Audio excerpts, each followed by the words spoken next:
നമസ്കാരം. എല്ലാ സജ്ജനങ്ങൾക്കും സന്ധ്യാദീപത്തിലേക്ക് സ്വാഗതം.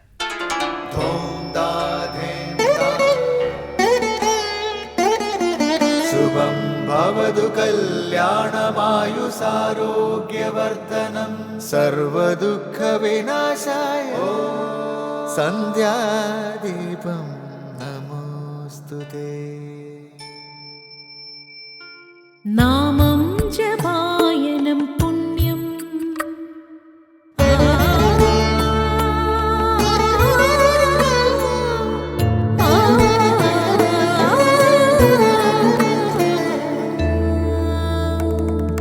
നാമം ജപായനം പുണ്യം നിരുപമദീപാങ്കുരം പോലെ സ്വരശ്രുതിലയവരമതുലം ദീവാങ്കണം മോക്ഷസംഗീതസാരം നീളും വഴിത്താരയിൽ ജീവതാരം മന്ത്രാലാപം മായാവിൻ നിൻ പ്രസാദം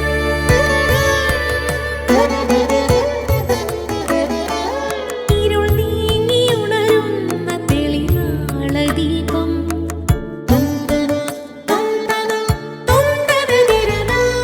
ഇരുൾ നീങ്ങിയുണരുന്ന തെളിനാളദീപം പ്രണവാമൃതം ചൊരിയുന്ന ദീപം ദീപം ദീപം ദീപം ദീപം സന്ധ്യാദീപം.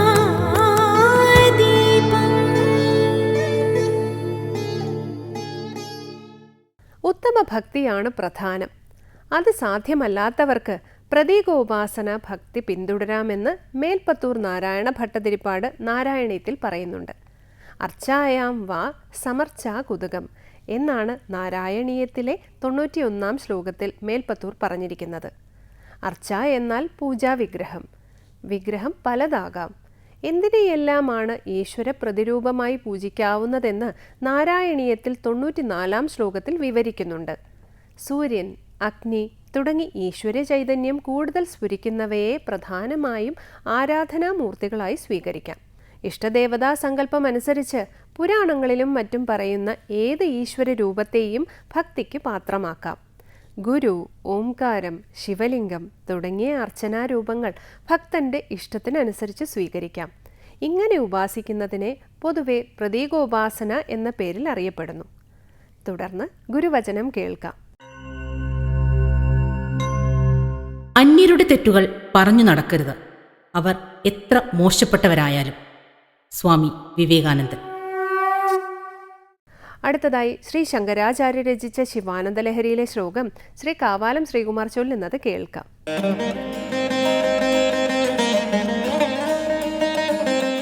നിത്യം യോഗിമന സരോജദള സഞ്ചാര ക്ഷമസ്ത്വത് ക്രമഃ ശംഭോ തേന കഥം കഠോരയമരാട് വക്ഷ കവാടക്ഷതിഃ അത്യന്തം മൃദുലം ത്വദംഘ്രിയുഗളം ഹാമേ മനശ്ചിന്തയേത്യേതൽ ലോചന ഗോചരം കുരു വിഭോ ഹസ്തേന സംവഹയേ. നിത്യം യോഗിമന സരോജദള സഞ്ചാര ക്ഷമസ്ത്വത് ക്രമഃ ശംഭോ തേന കഥം കഠോരയമരാട് വക്ഷ കവാടക്ഷതിഃ അത്യന്തം മൃദുലം ത്വദംഘ്രിയുഗളം ഹാമേ മനശ്ചിന്തയേത്യേതൽ ലോചന ഗോചരം കുരു വിഭോ ഹസ്തേന സംവഹയേ.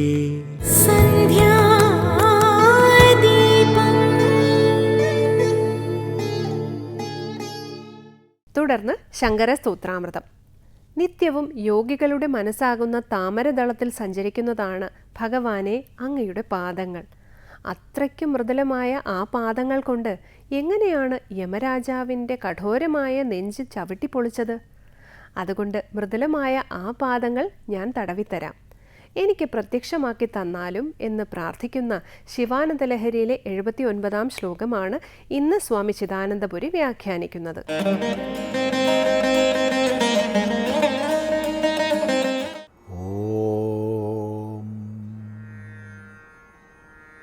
ഗുരുർബ്രഹ്മാ ഗുരുർവിഷ്ണു ഗുരുർദേവോ മഹേശ്വരഃ ഗുരുസാക്ഷാത് പരം ബ്രഹ്മ തസ്മൈ ശ്രീ ഗുരവേ നമഃ. ഓം സദാശിവസമാരംഭാം ശങ്കരാചാര്യമധ്യമാം അസ്മദാചാര്യപര്യന്താം വന്ദേ ഗുരുപരമ്പരാം. ശ്രീശങ്കര കൃതികളിൽ ശിവാനന്ദലഹരിയിൽ 79-ാമത്തെ ശ്ലോകമാണ് നമ്മൾ ശ്രദ്ധിക്കുന്നത്. അവിടെ ഭഗവാന്റെ പാദദർശനത്തിനായിക്കൊണ്ട് പ്രാർത്ഥിക്കുകയാണ്. ത്വദംഘ്രിയുഗളം മേ ലോചനഗോചരം കുരു. ത്വദംഘ്രിയുഗളം, നിൻ്റെ കാലിണകളെ, മേ എനിക്ക്, ലോചനഗോചരം കണ്ണിന് ഗോചരമാക്കി, കുരു തീർക്കണമേ എന്ന് പ്രാർത്ഥിക്കുന്നു. എന്തിനാണ്? ഹസ്തേന സംവാഹേ, കൈകൊണ്ട് ഞാൻ തടവിത്തരാം, ഒഴിഞ്ഞു തരാം. അതെന്തിനാത് ഭഗവാന്റെ പാദത്തെ ഒഴിയുന്നത്? പറയുകയാണ്, നിത്യം യോഗി മനസ്സരോജദള സഞ്ചാരക്ഷമസ്ത്വക്രമ ശംഭോ തേന കഥം കഠോരയമരാഡ്വക്ഷക്കവാടക്ഷതി അത്യന്തം മൃദുലം ത്വദംഘ്രിയുഗളം ഹാമേ മനശ്ചിന്തയത്യേതല്ലോചനഗോചരം കുരു വിഭോ ഹസ്തേന സംവാഹയേ. നിത്യവും യോഗികളുടെ മനസ്സാകുന്ന താമരദളത്തിൽ സഞ്ചരിക്കുന്നതിന് ക്ഷമതയോടുകൂടിയതാണ് നിൻ്റെ കാല്. ത്വത്ക്രമഃ, ത്വത്ക്രമഃ എന്ന് പറഞ്ഞാൽ നിൻ്റെ കാല്. ക്രമു പാദവിക്ഷേപേ എന്നുള്ള ധാതു. അപ്പോൾ നടത്തത്തിനാണ് ക്രമ പറയുന്നത്. അപ്പോൾ യാതൊന്നിനെ കൊണ്ട് ക്രമണം ചെയ്യുന്നു, അത് ക്രമം, കാല്. ത്വത്ക്രമ, നിൻ്റെ കാല്. നിൻ്റെ കാല് എങ്ങനെയുള്ളതാണ് ഭഗവാനെ? നിത്യം യോഗി മനസ്സരോജദള സഞ്ചാരക്ഷമ, യോഗീശ്വരന്മാരുടെ മനസ്സാകുന്ന താമരദളത്തിൽ സഞ്ചരിക്കുന്നതിന് ക്ഷമതയുള്ളതാണ്. അപ്പോൾ യോഗികളുടെ മനസ്സിനെ അവിടെ താമരയായിട്ട് കൽപ്പിച്ചു. മനസ്സാകുന്ന താമര. ആ താമരദളം അത്യന്തം മൃദുലമാണല്ലോ. താമരദളം അത്യന്തം മൃദുലമാണ്. അപ്പം അത്യന്തം മൃദുലമായ താമരദളത്തിലൂടെ സഞ്ചരിക്കണമെങ്കിൽ അവിടുത്തെ കാല് അതിനേക്കാൾ മൃദുലമായിരിക്കണം. അപ്പം മൃദുലമായ താമരദളത്തിന് മുകളിലൂടെ സഞ്ചരിക്കണമെങ്കിൽ അവിടുത്തെ കാല് അതിനേക്കാൾ മൃദുലമായിരിക്കണം. അത്യന്ത മൃദുലമാണ് അവിടുത്തെ കാല്. എന്നിരിക്കെ ശംഭോ, അല്ലയോ ശംഭോ, തേന, അതിനെക്കൊണ്ട്, ആ കാലിനെ കൊണ്ട്, കഠോരയമരാഡ്വക്ഷക്കവാടക്ഷതി കഥം, യമരാജാവിൻ്റെ കഠോരമായ നെഞ്ച്, ആ വക്ഷക്കവാടം, നെഞ്ചാകുന്ന കവാടം എങ്ങനെ അവിടുന്ന് ചവിട്ടിപ്പൊളിച്ചു? കഥം എന്ന് ചോദിക്കുക. അപ്പോൾ യോഗികളുടെ അതിമൃദുലമായ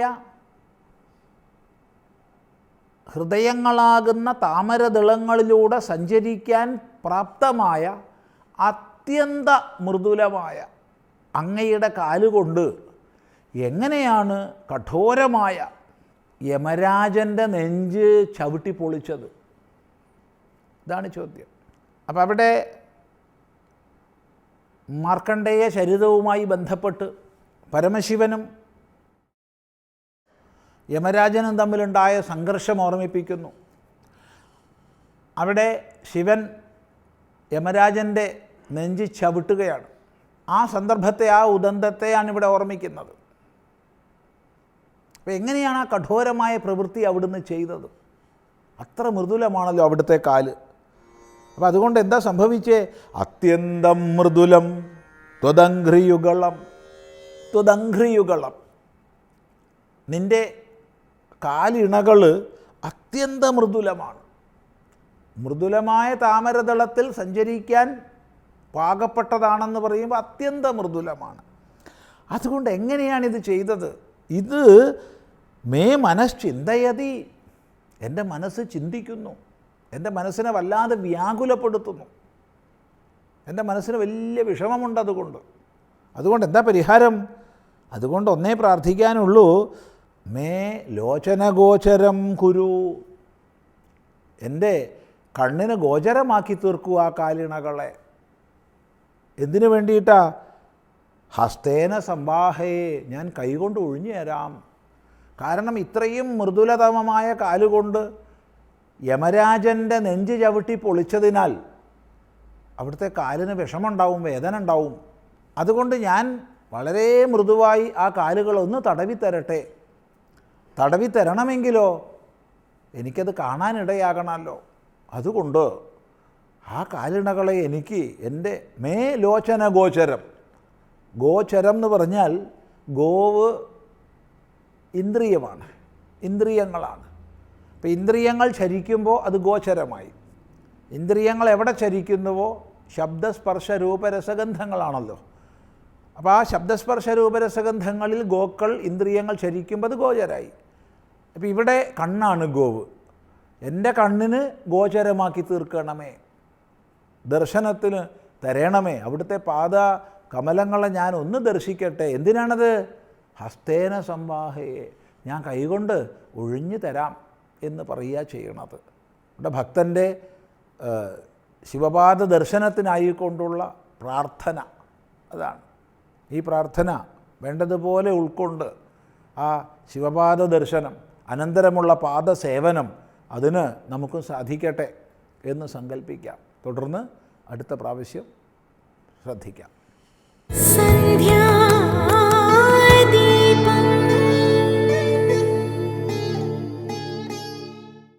ഏറ്റവും ഒടുവിൽ ദീപാരാധനയാണ്. ക്ഷേത്രസന്നിധിയിലെത്തി അവിടുത്തെ പ്രതിഷ്ഠാവിശേഷങ്ങൾ അറിഞ്ഞ് ആരതി തൊഴുതു മടങ്ങാം. എല്ലാവർക്കും നമസ്കാരം.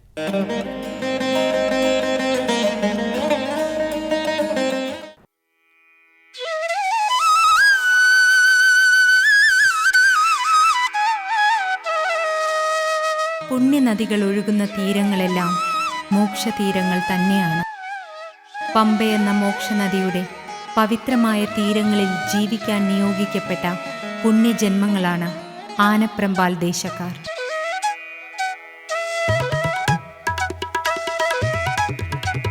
ശരണം വിളികളുടെ താളത്തിൽ പമ്പയിലേക്ക് ഒഴുകി നിറയുന്ന പുണ്യം പമ്പ വിളക്കിൻ്റെ ശോഭ പടർത്തി വിവിധ ദേശങ്ങളിലേക്കും ഒഴുകി നിറയുകയാണല്ലോ. അങ്ങനെ ആനപ്രമ്പാൽ ദേശക്കാരുടെയും ഉദയാസ്തമയങ്ങൾ പമ്പാ നദിയുടെ ദിവ്യശോഭയാർന്നതാവുമ്പോൾ ഈ ദേശക്കാരുടെ മറ്റൊരു മഹാപുണ്യം ഇവിടെ അതിപുരാതന കാലം മുതൽക്കേ നിലനിൽക്കുന്ന ആനപ്രമ്പാൽ ശ്രീ ധർമ്മശാസ്താ ക്ഷേത്രമാണ്.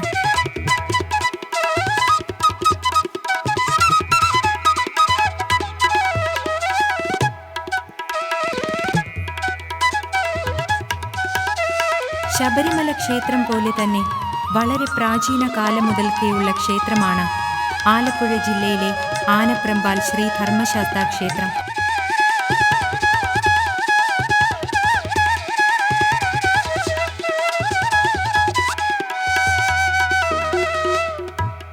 കുട്ടനാടിൻ്റെ സമീപ പ്രദേശങ്ങളിലൊന്നായ ആനപ്രമ്പാൽ ദേശം ഒരു കാലത്ത് കാർഷിക സമൃദ്ധിയുടെയും കൊയ്ത്തുത്സവങ്ങളുടെയും നാടായിരുന്നു. ജലഗതാഗതങ്ങളാൽ സുന്ദരമായ ആ കാലത്ത് പുഴയുടെ തീരത്ത് നിന്ന് മറുകര തേടാൻ കഴിയാത്ത വിധത്തിൽ മൈലുകളോളം നീണ്ടുകിടക്കുന്ന പാടങ്ങളിൽ ഞാറ്റുവേല കുളിർക്കാറ്റ് വീശി നൃത്തമാടുന്ന പുന്നെല്ലിൻ കാഴ്ചകളുടെ അതിമനോഹരങ്ങളായ ഇന്നലകളുടെ ഓർമ്മകളിലാണ് ഇന്നും ഈ ദേശക്കാർ ജീവിക്കുന്നത്.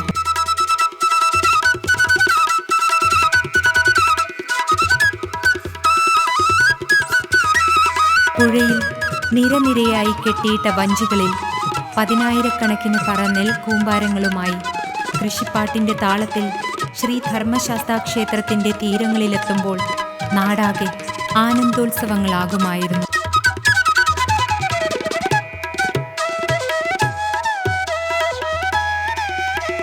ഇന്നലകളെല്ലാം ഓർമ്മകളാകുമ്പോഴും ഈ ദേശക്കാരുടെ ആത്മാവിൻ്റെ നിത്യചൈതന്യമായി അന്നും ഇന്നും ധർമ്മശാസ്താവ് സർവ തേജസ്സോടും കൂടി ഇവിടെ വാണരുളുന്നു എന്നത് തന്നെയാണ് ഈ മണ്ണിൻ്റെ ഏറ്റവും വലിയ മാഹാത്മ്യം.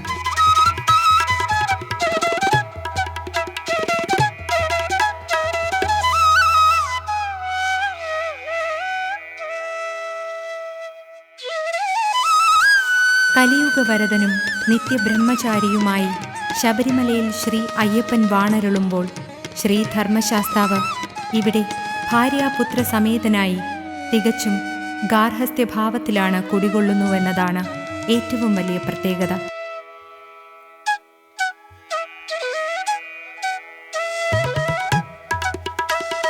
കലിയുഗവരദനായ സ്വാമി അയ്യപ്പനെ ആരാധിച്ചു തുടങ്ങുന്നതിനും യുഗങ്ങൾക്കു മുമ്പേ ശാസ്താവിനെ ആരാധിച്ചിരുന്നതായും ശാസ്താക്ഷേത്രങ്ങൾ ഇവിടെ നിലനിന്നിരുന്നതായും പറയപ്പെടുന്നു. ശ്രീ ധർമ്മശാസ്താവിൻ്റെ മറ്റൊരു അവതാര രൂപം തന്നെയാണ് സ്വാമി അയ്യപ്പനെന്നും ഭക്തജനങ്ങൾ വിശ്വസിച്ചു പോരുന്നു.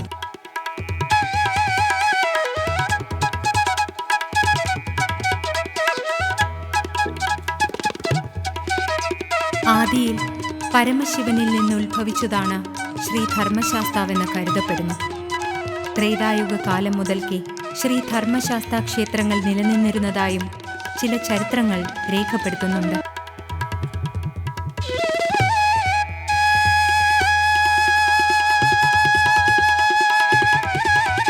കേരളത്തിലെ പ്രശസ്തമായ ഒരു ധർമ്മശാസ്താ ക്ഷേത്രം സാക്ഷാൽ ശ്രീരാമൻ തന്നെ പ്രതിഷ്ഠിച്ചതായും ക്ഷേത്ര ചരിത്രങ്ങളിൽ രേഖപ്പെടുത്തുന്നു. അങ്ങനെയെങ്കിൽ ശ്രീ ധർമ്മശാസ്താവിനെ ആരാധിക്കുന്ന സമ്പ്രദായം യുഗങ്ങൾക്ക് മുമ്പേ തന്നെ ഇവിടെ നിലനിന്നിരുന്നു എന്ന് വേണം കരുതപ്പെടാൻ.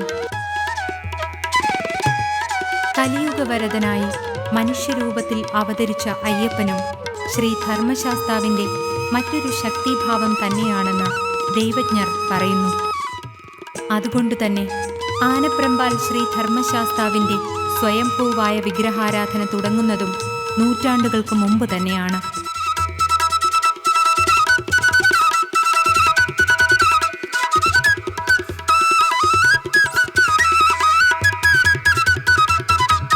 പണ്ടൊരിക്കൽ വനപ്രദേശമായിരുന്നു ഇവിടം. വിറക് ശേഖരിക്കുവാനെത്തിയ സ്ത്രീകളാണ് ശാസ്താവിൻ്റെ സ്വയംഭൂവായ വിഗ്രഹത്തിൻ്റെ അത്ഭുത ചൈതന്യം ആദ്യം തിരിച്ചറിയുന്നത്. തുടർന്ന് സമീപവാസിയായ നമ്പൂതിരി വിഗ്രഹത്തിലെ ശാസ്താവിൻ്റെ ചൈതന്യം തിരിച്ചറിയുകയും പായസ നൈവേദ്യം നൽകി വിഗ്രഹത്തിനു മുന്നിൽ പൂജാവിധികൾ തുടങ്ങുകയും ചെയ്തു.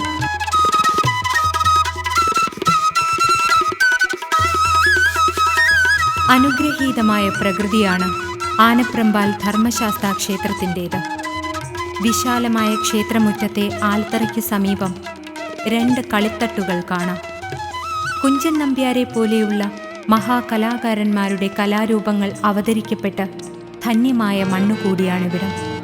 നൂറ്റാണ്ടുകൾക്ക് മുൻപുള്ള ചരിത്രം നിറഞ്ഞു നിൽക്കുന്ന ക്ഷേത്രക്കാഴ്ചകൾ കാണുമ്പോൾ തന്നെ ഈ ദേശക്കാരുടെ ആത്മീയ പൈതൃകത്തെക്കുറിച്ച് നമുക്ക് മനസ്സിലാക്കാം.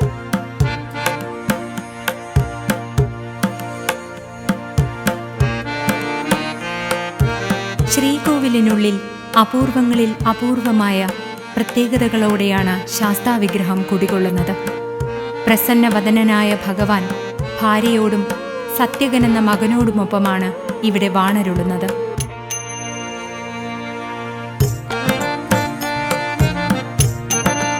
ശ്രീകോവിലിനടുത്തായി ശിവനടയുമുണ്ട്. ശിവനടയിൽ ശാസ്താവിനെ പോലെ തന്നെ വളരെ പ്രധാനപ്പെട്ട പൂജകളും നടത്തിവരുന്നു.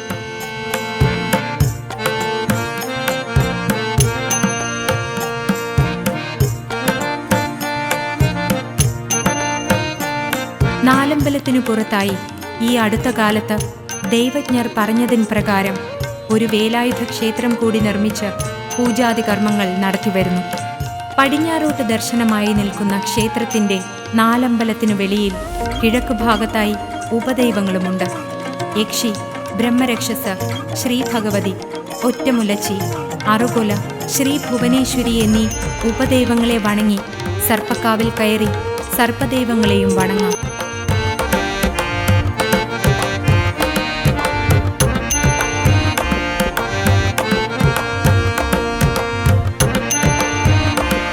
ക്ഷേത്രത്തിന് അല്പം അകലെയായി പമ്പാ നദിക്കരയിൽ ഭഗവാന്റെ ആറാട്ടുകടവുണ്ട്. ആറാട്ടുകടവിൽ ഒരുക്കിയിട്ടുള്ള ക്ഷേത്രത്തിൽ ഭക്തജനങ്ങൾ നിത്യവും വിളക്ക് വച്ച് ആരാധന നടത്തുന്നു.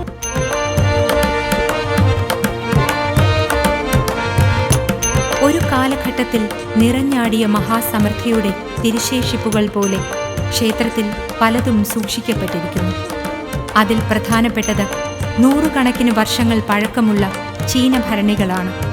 ഒരിക്കൽ ക്ഷേത്രത്തിന് സ്വന്തമായി ഉണ്ടായിരുന്ന 10,000-കണക്കിന് പറ നെൽപ്പാടങ്ങളും മറ്റു കൃഷിയിടങ്ങളുമൊക്കെ ഭൂപരിഷ്കരണ നിയമത്തോടെ അന്യമാവുകയായിരുന്നു. ഒരിക്കൽ ക്ഷേത്രത്തിന് സ്വന്തമായി ഉണ്ടായിരുന്ന നെല്ലും നാളികേരവുമൊക്കെ കളപ്പുരയിൽ കൂട്ടിവയ്ക്കുക മാത്രമായിരുന്നില്ല, മറിച്ച് ദാരിദ്ര്യ കാലഘട്ടങ്ങളിൽ അത് സമൂഹത്തിന് ഗുണപരമായ രീതിയിൽ ദേശക്കാർക്കെല്ലാം സദ്യ നൽകുകയും നെല്ലും നാളികേരങ്ങളും ആവശ്യമുള്ളവർക്ക് വിതരണം ചെയ്യുകയും ചെയ്തിരുന്നു. ഈ പാരമ്പര്യം ഇന്നും പിന്തുടരുന്ന രീതിയിൽ തന്നെയാണ് ക്ഷേത്രത്തിന്റെ പ്രവർത്തനങ്ങൾ തുടരുന്നത്.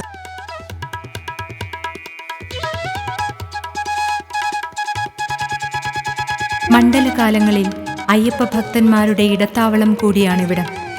മണ്ഡലകാലത്തെ 41 ദിനങ്ങളിൽ നിരവധി വിശേഷാൽ പൂജകളും നടത്തിവരുന്നു.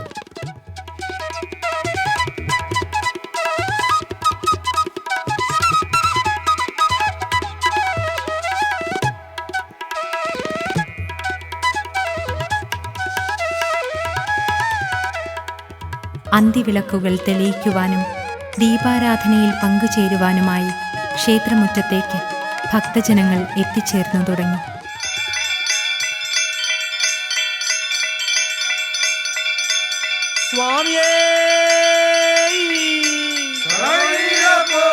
ഹരിഹര സുതനേ, ഹരിഹര സുതൻ ആനന്ദചിത്തനയ്യനയ്യപ്പ സ്വാമിയേ ശരണയ്യപ്പോ.